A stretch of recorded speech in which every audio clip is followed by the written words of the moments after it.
Alléluia, alléluia, alléluia.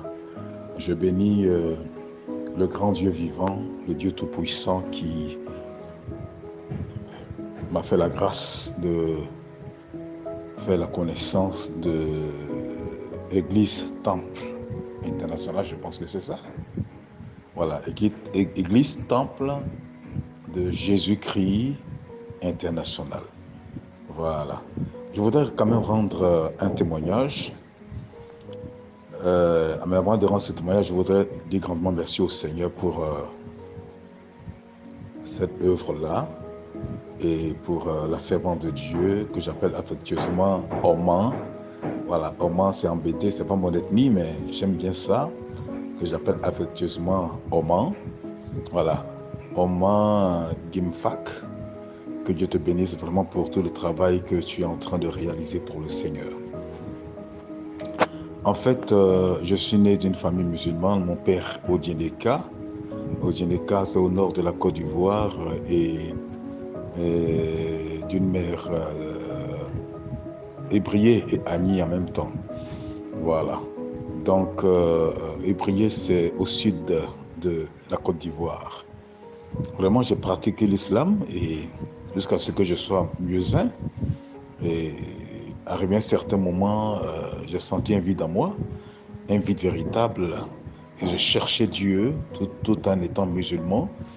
Et jusqu'à ce que je le croise un jour, par le biais d'un bien-aimé frère en Christ, aujourd'hui serviteur de Dieu. Et je suis allé à l'église ce jour-là pour la première fois. C'était une cellule dans notre quartier à Boaké, à Oumiansou. Voilà. Et j'ai entendu le message pour la première fois et ça ne m'a rien dit. Mais j'ai continué à aller à l'église sans pour autant accepter le Seigneur. Et un an plus tard, en 82, sortant du culte, regardant toute la foule qui sortait de l'église, et j'ai eu une vision. C'était la première fois pour moi d'avoir une vision. Et dans cette vision, j'ai vu quelque chose. J'ai vu que dans le cœur de tous les chrétiens qui étaient là, il y avait quelque chose que je n'avais pas. C'est-à-dire un bonheur que je n'avais pas. Et je suis entré à la maison tout triste, tout malheureux, et j'ai passé une semaine à pleurer et à faire une étude sur la personne du Saint-Esprit. Et c'est comme ça que mon âme a été touchée et j'ai accepté le Seigneur et le Seigneur est entré dans mon cœur. J'ai été baptisé cette année-là, en 82. Et depuis ce jour, j'ai commencé à marcher avec Dieu, à servir le Seigneur, jusqu'à ce que, dans les années 90, je commence à servir le Seigneur. Mais avant ça, je servais Dieu en tant que chantre dans l'église des Assemblées de Dieu. Et plus tard, je vais quitter les Assemblées de Dieu, aller dans une autre communauté qu'on appelle la FCE EPM, Église protestante missionnaire. Et dans tout ça, je cherchais le Seigneur. Bien que je sois chrétien, je cherchais encore le Seigneur. Et je vous assure que j'avais une vie dans moi. Je cherchais Dieu parce que je devais servir le Seigneur jusqu'à ce que je commence à le servir en tant que évangéliste et puis après prophète. Et malheureusement, j'ai été consacré par quelqu'un. J'ai fini par découvrir que cet homme n'était vraiment pas de Dieu.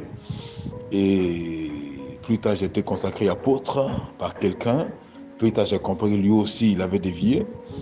Donc, je me suis mis à prier pour que le Seigneur me nettoie de toutes ces sémences que j'ai pu recevoir de ces personnes. Mais j'ai commencé à servir le Seigneur.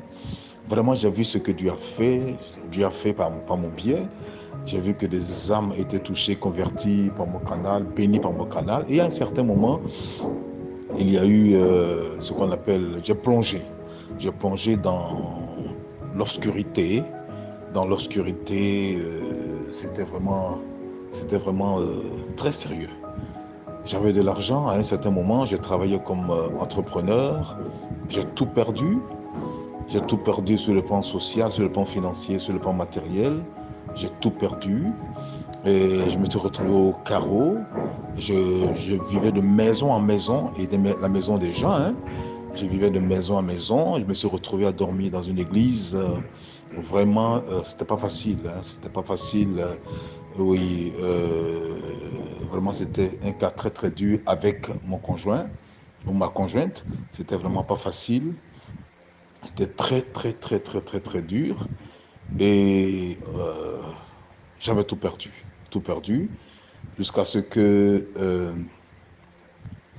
vraiment je croise la servante de l'Éternel et Yvette Flore Gimfac.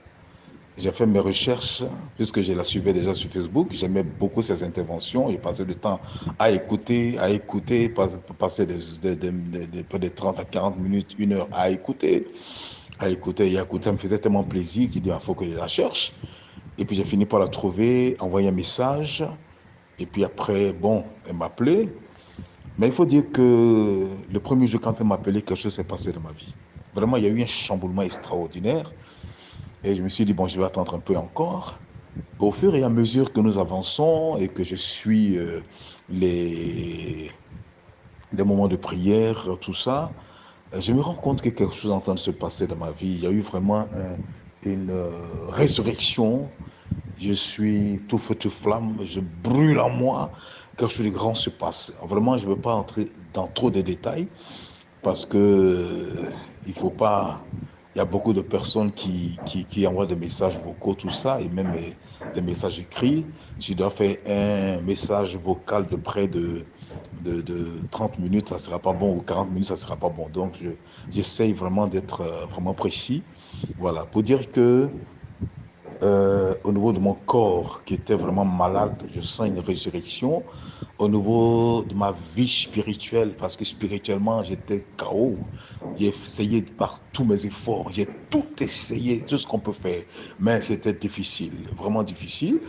Et je t'assure que sur le plan ministériel, au niveau du ministère, c'était le chaos total, mais je rends gloire à Dieu parce qu'il y a une résurrection. Je vais bénir Dieu pour le fait que mes yeux s'ouvrent encore davantage, des choses extraordinaires sont en train de se passer et j'ai un amour fort pour le Seigneur. C'est comme si je venais de me convertir. Je bénis Dieu pour la vie de maman Gimfac. J'aime bien ce nom-là aussi. Voilà, je bénis Dieu pour sa vie, je bénis Dieu pour toutes ces personnes autour d'elle que Dieu a mandatées à ce côté.